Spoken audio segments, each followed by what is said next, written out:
करने जा रहे हैं 8th एनसीईआरटी का साइंस चैप्टर 1 का नाम है क्रॉप प्रोडक्शन एंड मैनेजमेंट। और सुनो, अगर अच्छा लगे तो नीचे घंटा बना उसे दबा देना और लाइक शेयर सब्सक्राइब और कमेंट कर देना। तो अब ट्रेडिशनल मेथड की बात करते हैं। ट्रेडिशनल मेथड इरिगेशन का ट्रेडिशनल मेथड। अब क्या होगा इसमें, देखो ट्रेडिशनल मेथड है, पुराना मेथड है, पुराने ज़माने का है, तो कुछ तो होगा मेहनत वाला। तो देखो इसमें मोट है, मोट ये हो रहा है, ये आदमी पानी देता है, ऐसे चल चल के जाना पड़ता है उसे इतनी दूर। और ये आपका चेन पंप है। चेन पंप में क्या है, चेन पंप ये है, खींच रहा है डोरे से उसे, ऐसे बाल्टी को घुमा रहा है, बहुत मेहनत लगा रहा है। ठीक है।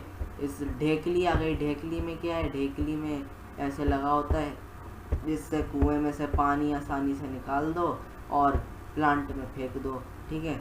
और एक ये होता है, ये बहुत अच्छा है, ये ज़्यादातर यूज़ होता है।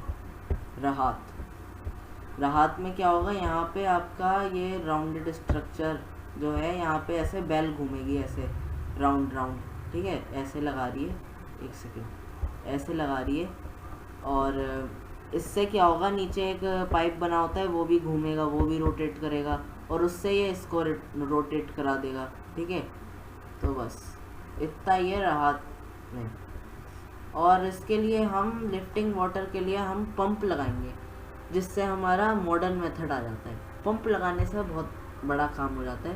तो जो पंप है वो चलेगा कैसे, एक तो डीजल से चल जाएगा, बायोगैस से चल जाएगा और इलेक्ट्रिसिटी से चल जाएगा और सोलर एनर्जी से भी चल जाएगा। ठीक है।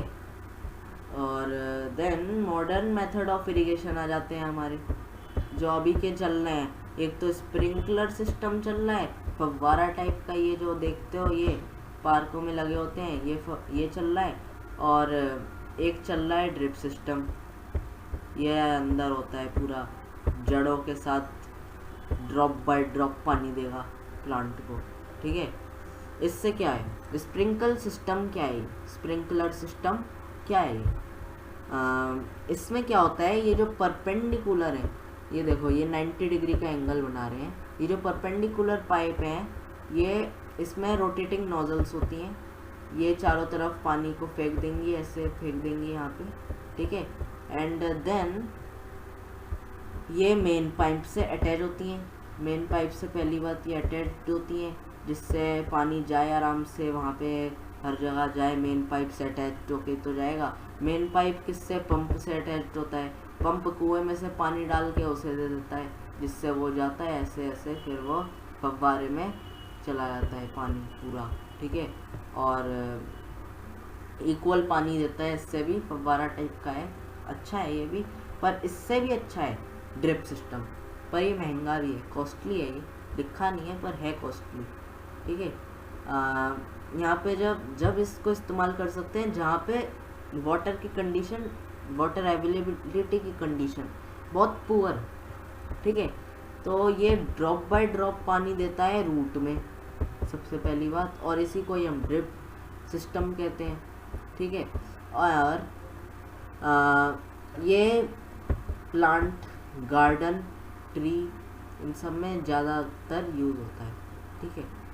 और ये ड्रॉप बाय ड्रॉप देगा आपका, ये पंप से अटैच्ड है। मेन पाइप ये आ गया, यहाँ पे ये जड़ों में है पाइप इसका, और ये ड्रॉप बाय ड्रॉप पानी दे रहा है, इसे ये ले लेता है, बस छुट्टी, ड्रिप सिस्टम खत्म हमारा। अब आ गया protecting of weeds. Protecting of weeds, undesirable plant जो होते हैं, खरपतवार तो सुना ही होगा नाम, छोटे से सुना ही होगा, वो तो बहुत बार बोलते रहते हैं सब।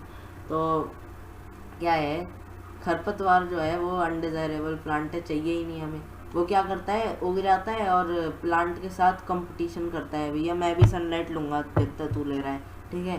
तो ऐसे ही बताएगा वो, फिर हमें इसको निकालना पड़ता है, क्योंकि कंपटीशन कर रहा है। हमारा जो मेन क्रॉप है, ये कुछ दे तो रहा नहीं हमें वीड, ये हमारा क्रॉप को और ख़राब कर रहा है, हम इसे इसलिए ही काट देते हैं। सबसे पहली बात तो ये कि अनडिज़ायरेबल प्लांट जो होते हैं उन्हें ही हम वीड्स कहते हैं, खरपतवार हो गई।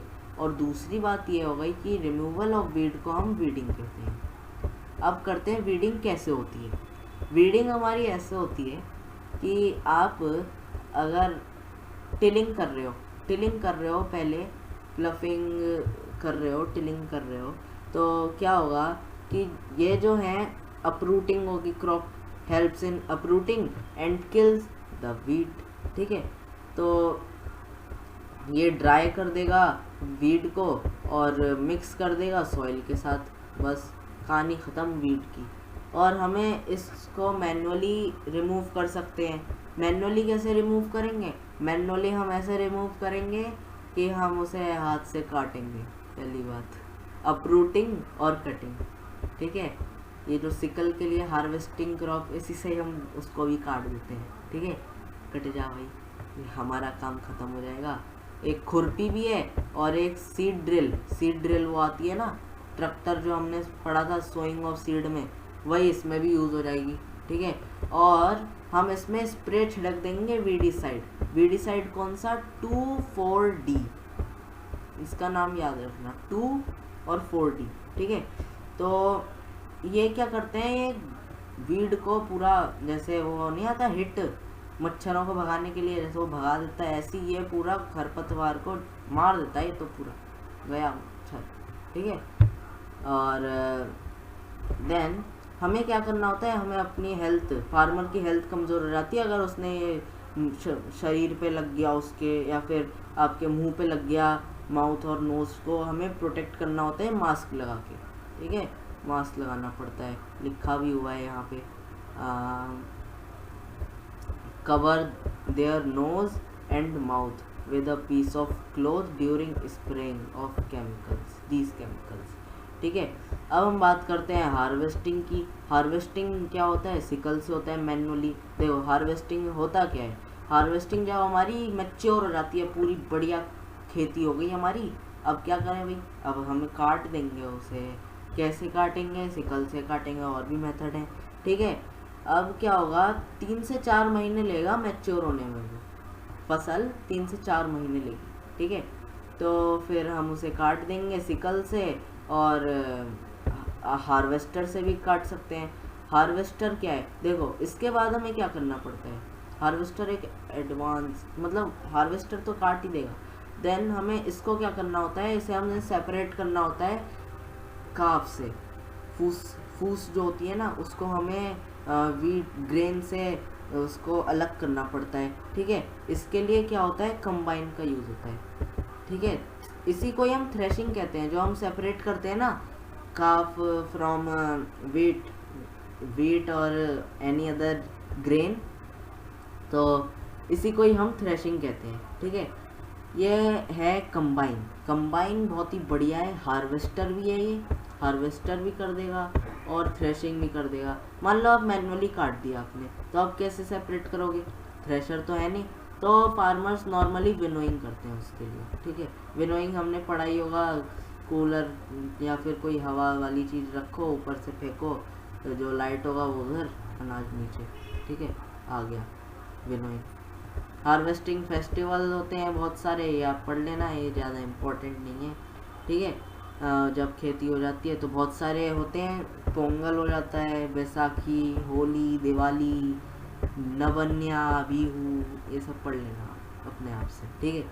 तो स्टोरेज जो होता है, अब स्टोरेज बहुत इम्पोर्टेंट टास्क, सबसे इम्पोर्टेंट टास्क स्टोरेज है। स्टोरेज अगर हमने बेकार कर दी तो हमारी पूरी खेती गई, ठीक है। स्टोरेज कैसी होगी, उसमें बहुत मॉइस्चर होता है, पहले तो हम हार्वेस्टिंग करके आते हैं, बहुत मॉइस्चर होता है खेती में।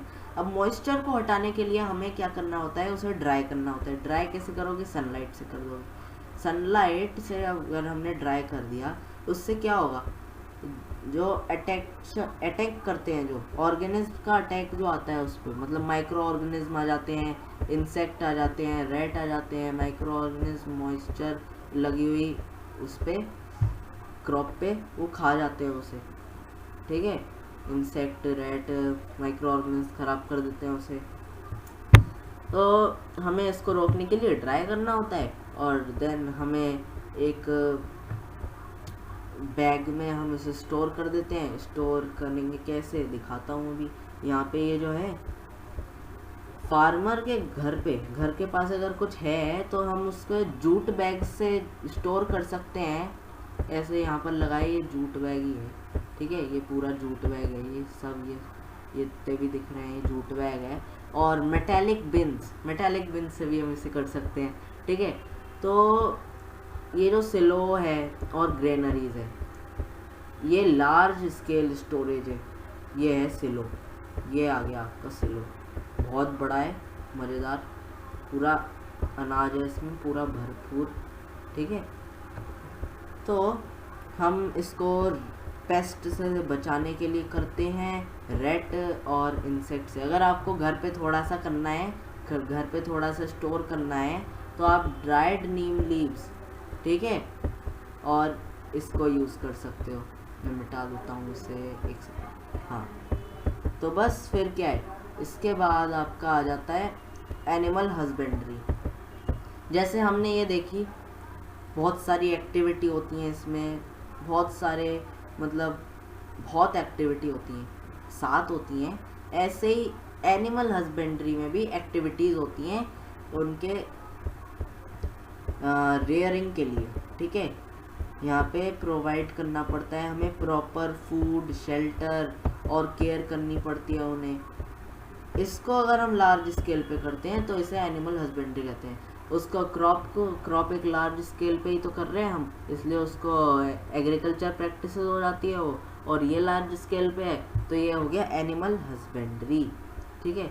बस इसी के साथ ये चैप्टर ख़त्म होता है। ये इसकी समरी है, ये पढ़ लेना आप। और एग्रीकल्चर प्रैक्टिस हमने पढ़ ली, एनिमल हस्बेंड्री पढ़ ली, क्रॉप पढ़ लिया, ठीक है, और फर्टिलाइज़र पढ़ लिया, और ग्रेनरी पढ़ ली, और हार्वेस्टिंग पढ़ लिया, और इरिगेशन पढ़ लिया, खारिफ पढ़ लिया, मैन्योर पढ़ लिया, ठीक है, फ्लफ भी पढ़ लिया, सब पढ़ लिया भैया।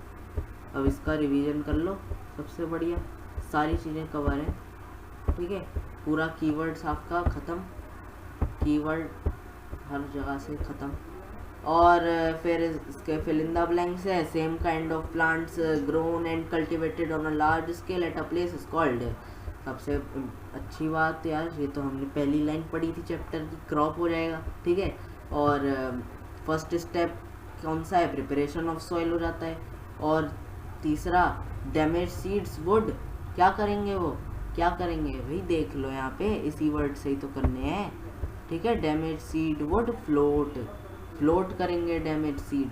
और इसमें क्या होगा, for growing a crop sufficient sunlight and water from the soil are essential. क्या होगा इसमें होगा वाटर और न्यूट्रिएंट, ठीक है। और ये किससे मिलेगा, ये आपका किससे मिलेगा, ये पैडी और मेज से मिल जाएगा, क्योंकि हमने पढ़ रखा है ऐसे, स्टार्टिंग में ही हमने यही पढ़ा था, खारिफ और रबी क्रॉप्स, एंड देन हमने एग्रीकल्चर प्रैक्टिसेस के बारे में पढ़ा था, ठीक है। केमिकल फर्टिलाइज़र कौन से हैं, ये यूरिया का एग्जांपल हमें एक्टिविटी में मिला था, और इसके एग्जांपल अलग से भी दिए थे, ठीक है। और ऑर्गेनिक मैन्योर क्या हो गई, organic manure food for cattle तो नहीं हो सकती, तो बस यही हो गया। Animal excreta, animal waste and plant waste, ठीक है। खारिफ क्रॉप्स के 2 एग्जांपल्स ये यहीं पे ही मिले आपको, 2 एग्जांपल्स ये डाल दो, क्या जा रहा है, ठीक है। तो फिर उसके बाद पैराग्राफ तो आई थिंक आप लोग लिख ही लो।